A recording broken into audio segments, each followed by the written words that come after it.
ಬೆಣ್ಣೆ ದೋಸೆ ಚುರುಮುರಿ ಜೊತೆಗೆ ಶಿಕ್ಷಣ ಕ್ಷೇತ್ರದಲ್ಲಿ ಫೇಮಸ್ ಆಗಿದ್ದ ಸ್ಮಾರ್ಟ್ ಸಿಟಿ ದಾವಣಗೆರೆ ಈಗ ಡ್ರಗ್ ಸಿಟಿ ಎಂಬ ಕುಖ್ಯಾತಿಗೆ ಗುರಿಯಾಗುತ್ತಿದೆಯಾ? ಹೌದು, ಇಂತಹದ್ದೊಂದು ಚರ್ಚೆಗೆ ಗ್ರಾಸ ಆಗಿರೋದು ಹಾಲಿ ಶಾಸಕರೊಬ್ಬರ ಹೇಳಿಕೆ. ಅಷ್ಟಕ್ಕೂ ಆ ಶಾಸಕರು ಕೊಟ್ಟ ಹೇಳಿಕೆ ಏನು, ಅದಕ್ಕೂ ಡ್ರಗ್ಸ್ಗೂ ಸಂಬಂಧವೇನು ಅಂತೀರಾ? ಇಲ್ಲಿದೆ ನೋಡಿ. ದಾವಣಗೆರೆಯಲ್ಲಿ ಹೆಚ್ಚಾಗ್ತಿದ್ಯಾ ಡ್ರಗ್ಸ್ ದಂಧೆ? ಗಾಂಜಾ ಅಫೀಮು ಗುಂಗಲ್ಲಿ ತೇಲಾಡ್ತಿದ್ದಾರಾ ಯುವಕರು? ಡ್ರಗ್ಸ್ ದಂಧೆಗೆ ಶ್ರೀರಕ್ಷೆ ಕೊಡ್ತಿರೋರು ಯಾರು? ಬೆಣ್ಣೆ ದೋಸೆ ಚುರುಮರಿಗೆ ಫೇಮಸ್ ಆಗಿದ್ದ ದಾವಣಗೆರೆ ಇತ್ತೀಚೆಗೆ ವಿದ್ಯಾಕಾಶಿ ಸ್ಮಾರ್ಟ್ ಸಿಟಿ ಎಂಬ ಹೆಗ್ಗಳಿಕೆ ಪಡೆದುಕೊಂಡಿತ್ತು. ಆದ್ರೆ ಈಗೀಗ ಡ್ರಗ್ಸ್ ಹಾವಳಿಯಿಂದ ಆ ಹೆಸರಿಗೆ ಮಸಿ ಬಳಿಯುವ ಕೆಲಸ ಆಗ್ತಿದೆ. ಹೌದು, ವಿದ್ಯಾಕಾಶಿ ದಾವಣಗೆರೆಯಲ್ಲಿ ಡ್ರಗ್ಸ್ ಹಾವಳಿ ಎಗ್ಗಿಲ್ಲದೆ ನಡೆಯುತ್ತಿದೆ.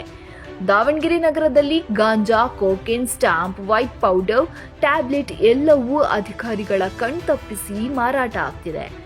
ಬೆಂಗಳೂರು, ಮಂಗಳೂರಿನಂತೆ ಇಲ್ಲಿಯೂ ಡ್ರಗ್ಸ್ ಪೆಡ್ಲರ್ಸ್ ಹೆಚ್ಚಾಗಿದ್ದಾರೆ. ನಮ್ಗಿರೋ ಮಾಹಿತಿ ಪ್ರಕಾರ ಗ್ಯಾಂಗ್ ಮಾಡಿಕೊಂಡು ಒಂದೊಂದು ಗ್ಯಾಂಗ್ನಲ್ಲಿ 10 ಜನರಂತೆ ಡ್ರಗ್ಸ್ ಸಪ್ಲೈ ಮಾಡ್ತಿದ್ದಾರೆ. ದಾವಣಗೆರೆಯಲ್ಲಿ ಸ್ಟಾಂಪ್ ಹಾವಳಿಯು ಹೆಚ್ಚಾಗ್ತಿದೆಯಂತೆ. ಸ್ಟಾಂಪ್ ಅಂದ್ರೆ ಹಾವಿನ ವಿಷ ಸೇರಿ ವಿವಿಧ ಮಾದರಿಯ ಮಾದಕ ವಸ್ತುಗಳನ್ನು ಹಾಕಿ ತಯಾರು ಮಾಡಿರುವುದು. ಪೋಸ್ಟ್ ಆಫೀಸ್ನಲ್ಲಿ ಸಿಗೋ ಸ್ಟಾಂಪ್ ಮಾದರಿಯಲ್ಲೇ ಅದು ಮಾರಾಟವಾಗ್ತಿದೆ. ಅದು ಒಂದು ಸ್ಟಾಂಪ್ನ ಬೆಲೆ ಬರೋಬ್ಬರಿ 25,000 ರೂಪಾಯಿಯಂತೆ. ಅದನ್ನ ಒಮ್ಮೆ ತೆಗೆದುಕೊಂಡರೆ 1 ತಿಂಗಳು ಮತ್ತಿನಲ್ಲೇ ಇರ್ತಾರಂತೆ. ಅಂತಹ ಅನೇಕ ಮಾದಕ ವಸ್ತುಗಳು ದಾವಣಗೆರೆಯಲ್ಲಿ ಸಪ್ಲೈ ಆಗ್ತಿದೆ. ವಿಐಟಿ ರಸ್ತೆಯಲ್ಲಿ ಇತ್ತೀಚೆಗೆ ಕಾರು ಚಾಲನೆ ಮಾಡುವಾಗಲೇ ಹೃದಯಾಘಾತವಾಗಿ ಸಾವನ್ನಪ್ಪಿದ ಕಾಂಗ್ರೆಸ್ ಮುಖಂಡ ಗುತ್ತಿಗೆದಾರ ಸುರೇಶ್ ಪೈ ಕೂಡ ಇಂತಹದ್ದೇ ಡ್ರಗ್ಸ್ ಜಾಲಕ್ಕೆ ಸಿಲುಕಿ ಸಾವನ್ನಪ್ಪಿರೋದು ಅಂತ ಹರಿಹರ ಶಾಸಕ ಬಿಪಿ ಹರೀಶ್ ಗಂಭೀರ ಆರೋಪ ಮಾಡಿದ್ದಾರೆ. ನಮ್ಮ ದಾವಣಗೆರೆ ಜಿಲ್ಲೆಯಲ್ಲಿ ಈ ಡ್ರಗ್ಸ್, ಗಾಂಜಾ ಬಹಳಷ್ಟು ಹೆಚ್ಚಿನ ಪ್ರಮಾಣದಲ್ಲಿ ಆಗಿದೆ. ನನಗೆ ಅನೇಕ ಯುವಕರು ಹೇಳಿದರು, ಸರ್ ಏನೇನೋ ಮಾತಾಡ್ತೀರಿ, ರಾಜ್ಯ ತಗೊಂಡು ಏನು ಮಾಡ್ತೀರಿ, ನಮ್ಮ ಜಿಲ್ಲೆಯಲ್ಲಿ ಡ್ರಗ್ಸು, ಗಾಂಜಾ ಮಾಫಿಯಾ ಸಿಕ್ಕಾಬಟ್ಟೆ ಜಾಸ್ತಿ ಆಗಿದೆ. ಮೊನ್ನೆ ಒಬ್ಬ ಯುವಕ BIT ಕಾಲೇಜ್ ಹತ್ರ ಕಾರಲ್ಲಿ ಆಕ್ಸಿಡೆಂಟ್ ಆಗಿ ಹಾರ್ಟ್ ಅಟ್ಯಾಕ್ ಅಂತೇಳಿ ವರದಿ ಬಂತು. ಆದರೆ ಇವತ್ತು ಜನರು ಮಾತಾಡ್ತಿರೋದೇ ಬೇರೆ. ಹಾರ್ಟ್ ಅಟ್ಯಾಕ್ ಆಗಿರೋದು ನಿಜ, ಆದರೆ ಅವನು ಬಹಳಷ್ಟು ಡ್ರಗ್ಸ್ನಿಂದ ಹಾರ್ಟ್ ಅಟ್ಯಾಕ್ ಆಗಿದ್ದು, ಇದನ್ನು ವ್ಯವಸ್ಥಿತವಾಗಿ ಮುಚ್ಚಾಕಿದ್ದಾರೆ. ಈ ರೀತಿಯ ಬಹಳ ತಂಡಗಳು, ಯುವಕರು, ಮಕ್ಕಳು, ಹೈಸ್ಕೂಲ್ ವಿದ್ಯಾರ್ಥಿಗಳು ಕೂಡ ಈ ಗಾಂಜಾ ಡ್ರಗ್ಸಿಗೆ ಬಲಿಯಾಗ್ತಿರ್ತಕ್ಕಂಥದ್ದು. ಪೊಲೀಸರಿಗೆ ಗೊತ್ತಿಲ್ಲದೇನಿರುತ್ತೆ ರೀ, ಅವರೇ ಮಾಡಿಸ್ತಾರೆ ಅನ್ನೋ ತನಕ ಇವತ್ತು ಮಾತಾಡ್ತಾರೆ.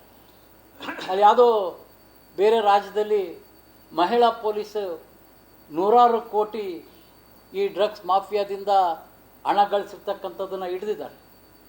ಅದೇ ರೀತಿ ನಮ್ಮ ರಾಜ್ಯದಲ್ಲೂ ಇದೆ, ನಮ್ಮ ದಾವಣಗೆರೆಯಲ್ಲೂ ಇದೆ ಅಂತಕ್ಕಂಥ ಭಾವನೆ ಜನರಿಗೆ ಬಂದಿದೆ. ದಾವಣಗೆರೆಯಲ್ಲಿ ಇದಕ್ಕೆ ಮಟ್ಟ ಹಾಕಬೇಕು, ಮಕ್ಕಳ ಭವಿಷ್ಯವನ್ನು ಉಳಿಸಬೇಕು ಅಂತೇಳಿ ಈ ಸಂದರ್ಭದಲ್ಲಿ ನಾನು ಒತ್ತಾಯವನ್ನು ಮಾಡ್ತೇನೆ. ಡ್ರಗ್ಸ್ ಜಾಲದ ಹಿಂದೆ ಕಾಣದ ದೊಡ್ಡ ಕೈಗಳು ಕೆಲಸ ಮಾಡ್ತಿವೆ. ಬೇರೆ ಬೇರೆ ರಾಜ್ಯದಿಂದ ದಾವಣಗೆರೆಗೆ ಡ್ರಗ್ಸ್ ತರೋದೇ ಒಂದು ಟೀಮ್. ಡ್ರಗ್ಸ್ ದಾವಣಗೆರೆಗೆ ಬಂದ ಮೇಲೆ ಅದನ್ನ ವ್ಯವಸ್ಥಿತವಾಗಿ ಶಾಲಾ ಕಾಲೇಜು ಮಕ್ಕಳಿಗೆ, ಶ್ರೀಮಂತರ ಮಕ್ಕಳಿಗೆ ರವಾನೆ ಮಾಡೋದೇ ಒಂದು ಟೀಮ್.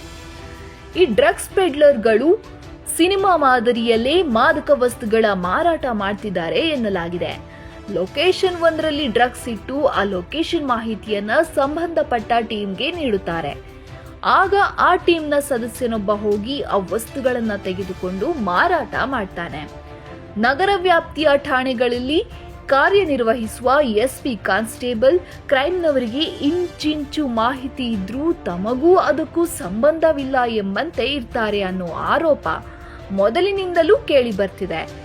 ಇತ್ತೀಚೆಗೆ ಚನ್ನಗಿರಿ ತಾಲೂಕಿನ ನಲ್ಲೂರಿನಲ್ಲಿ ನಡೆದ ಹಳೆ ವೈಷಮ್ಯದ ಕೊಲೆ ಪ್ರಕರಣವು ಗಾಂಜಾ ಮತ್ತಿನಲ್ಲಿ ನಡೆದಿದೆ ಎನ್ನುತ್ತಾರೆ ಚನ್ನಗಿರಿಯ ಶ್ರೀರಾಮ ಸೇನೆ ಕಾರ್ಯಕರ್ತರು. ನಮಸ್ತೆ. ಚನ್ನಗಿರಿ ನಗರದಲ್ಲಿ ವ್ಯಾಪಕವಾಗಿ ಡ್ರಗ್ಸ್ ಅಂತ ಏನಿದೆ ಮಾರಕವಾದಂಥದ್ದು ಯುವ ಪೀಳಿಗೆ ಹಾಳಾಗ್ತಿದ್ದರಿಂದ ಚನ್ನಗಿರಿ ನಗರದಲ್ಲಿ ಮೊನ್ನೆ ನಡೆದ ಘಟನೆಯಲ್ಲಿ ಒಬ್ಬ ವ್ಯಕ್ತಿ ತನ್ನದೇ ಕೋಮಿನ ವ್ಯಕ್ತಿಯನ್ನು ಸಾಯಿಸಿರುತ್ತಾನೆ.